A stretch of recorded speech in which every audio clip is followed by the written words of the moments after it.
Hello, BookTube. The title that we are going to look at today for this fiction review was an accidental discovery for me.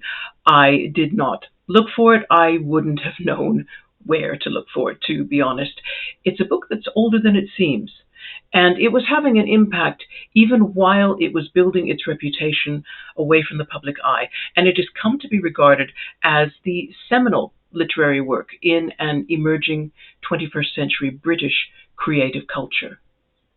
The book we're reviewing is Keisha the Sket by Jade LB. The hardback edition was published in 2021 by the Murky Books imprint, which is part of Penguin Random House UK. I'll go straight to pitching this novel, but not in a sentence. I think most of my viewers will not be familiar with the backstory of this title, and I think it bears retelling.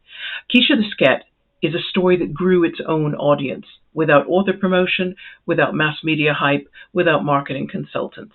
In 2005, it was posted on the personal webpage of a 13-year-old girl living in London, England, and it landed without fanfare on a social media platform called Pixo, which shut down in 2012. But Keisha's story did not die. It traveled by mobile phone, by files on data sticks, by printed copies to a growing audience, a Black British youth culture that was hungry for art forms where they would recognize themselves. In 2018, Penguin launched the Murky Books imprint with British rapper Stormzy. Their website announced this aim, quote, a clear ambition to publish books that will own and change the mainstream. They sought out Jade because her book was still alive, still being discussed on social media, and published Black British writers such as Candice Carty-Williams were crediting Keisha as an inspiration for their own creativity. The novel won the British Book Discover Award in 2022. Okay, let's get into the vital statistics. The hardback book is 367 pages long, and there are 3 different typefaces used. Each one is designating a different section of the book. There is one font which designates the original version, or what is called the OG, which is short for Original Gangsta and means original version. I say that for those of you like me who actually need to use the Urban Dictionary, right? Us old people, dear. The second font is for a later rewriting of Keisha's story by the author. And so in truth, you really get 2 stories by the same author. One reflects her 13-year-old self, and the other is a more mature reconsideration of the original text. And then a third font is used for all the paratextual material, the author's notes at the beginning, and then there are 4 essays by outside contributors who talk about Keisha's place in Black British culture. Where did I obtain this book, and how much did I pay? Well, I want to thank my local library for stocking a copy of Keisha the Sket.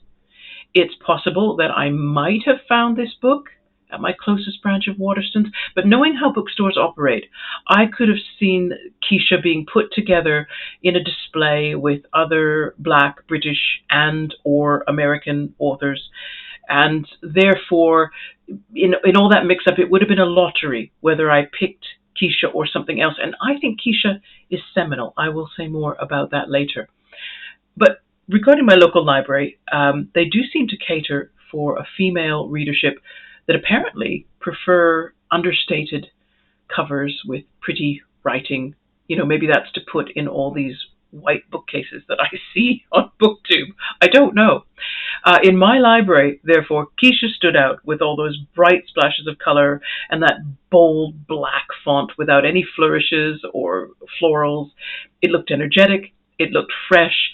It looked like it wanted my attention, and that's what I responded to. In the book acknowledgements, Jade LB thanks the Murky Book creative team for their work, and I do think they deserve kudos for that cover art. Now, we won't give a short biography of the author, and that's because Jade LB protects her identity. You will not find photographs of her online, and you will not be able to find out her real name. What she does provide at the beginning of the book is an essay talking about what led to the creation of Keisha the Sket, and I will quote from those pages. Writing Keisha the Sket was born from being a bit of a bookworm and apparently enterprising. In the black fiction section at the library, where the scanty shelves offered books that told American stories, detailing the politics of black inner city lives slightly different from mine, I discovered tales that detailed intense sex and depictions of intimacy and misfortune in the lives of characters I could finally relate to. And the opportunity to pen my own came on my 13th birthday when I was gifted a personal computer. In the period between it being given to me and my mum working out what resources could be committed to a monthly AOL bill, I intertwined the American stories I'd read with what I'd seen in the places I'd lived and heard at the back of science and geography classes, and from there tapped out a tale of this black girl from inner city London and the politics that governed her womanhood and sexuality. The setting for this book is Hackney, which is a district of London to the northeast of the city, and that's inspired today's photographs, which are all examples of London street art. Now, in the original version of Keisha, setting details are rare. In the rewrite, Jade LB has added details which enhance that sense of place. But the story, its strongest focus is on Keisha and how she relates to those around her. And that leads perfectly into talking about the narrative viewpoint and the narrative voice. Keisha owns both versions of her story. Both narratives are written in first person, and in the original version, her voice is unique and it's very compelling. It is a combination of I dialect, or what is also called Ebonics, that is, non-standard spellings which are crafted in order to capture the sound characteristics of spoken Black British English. And that's mixed up with SMS language. And, as you can imagine with kids, there's lots of creativity with the spelling. And all this, it's a voice that will feel very dynamic as you hear it in your head if you're reading silently. Jade LB did advise readers that they might need to consult the Urban Dictionary. And I did keep the website open on my mobile. I thought I would use it a lot. Truth is, for the original version, I hardly needed to use it at all. And I think that's something about that original voice. It pulls you in. And I found it very easy to pick up on what was being said and to get the gist. And then I just needed to know what that voice was going to say next. Now, with the rewritten version, there I did need to look up more because Jade LB had inserted more cultural references that, of course, I didn't know. The narrative voice, though, it's the most powerful thing about Keisha the Sket. At the back of the book, I mentioned there are these essays written by Candace Carty-Williams, Caleb Femi, Effiok Epuedum, and the rapper Eni. And in one way or another, they all talk about the impact of hearing a voice like their own. Carty-Williams says, quote, "It made me feel seen." And Epuedum talks about the presence of music in Keisha the Sket. And it seemed to me that music would be an additional voice in this book, which maybe would be brought to life in the imagination of a reader who, if Black British music, if that was their scene at the time. Epuedum says, quote, "Black musicians paint murals on the eardrums of their people. And the times when music is described in Keisha are usually the really good moments, when things are going well." Now, does this novel fit a genre label? Candace Carty-Williams called Keisha our literary foremother. And I think the best way to regard the book is as a kind of ur-text. Let's say, for example, that Murky Books hadn't published Keisha the Sket, that it never got conventionally published. Its influence would, nevertheless, it would need to be discussed as part of any serious commentary about 21st century Black British culture. Next question. Is there anything readers should bear in mind if they're choosing to read this book? Well, you might be asking, why would I, a white woman pushing 60, I live in rural England and I've really only seen the touristy bits of London. So why would I read Keisha the Sket? I mean, I probably don't fit the expected demographic, do I? right? But I have two reasons. One, I think Keisha's voice is honest. I could read it and I could truly feel that I'd recaptured that intense adolescent sexual curiosity and the kind of blinkered focus that you have when life is all about you and you have so many decisions to make, but you don't have the skill or the self-possession to decide very well. In the rewritten story, you can see Keisha's perspective broadening, and that makes the ending credible because Keisha, by the end, speaks like a woman who has matured and grounded herself. And my second reason is that Black literature is a window. I can understand why Jade LB protects her privacy, and I can understand why any Black person would choose to protect some or all of themselves from white curiosity. I understand that because of Black literature. Black literature is it's a window that is open for me to look through. I can learn without having to ask someone who isn't ready to share that information with me. Is there problematic content in this book? There is explicit sexual content and swearing throughout the text. The book depicts sexual threat, sexual violence, drug use, and alcohol abuse. But I am not dwelling on the content for more than that, because the purpose of the content is what matters in this case.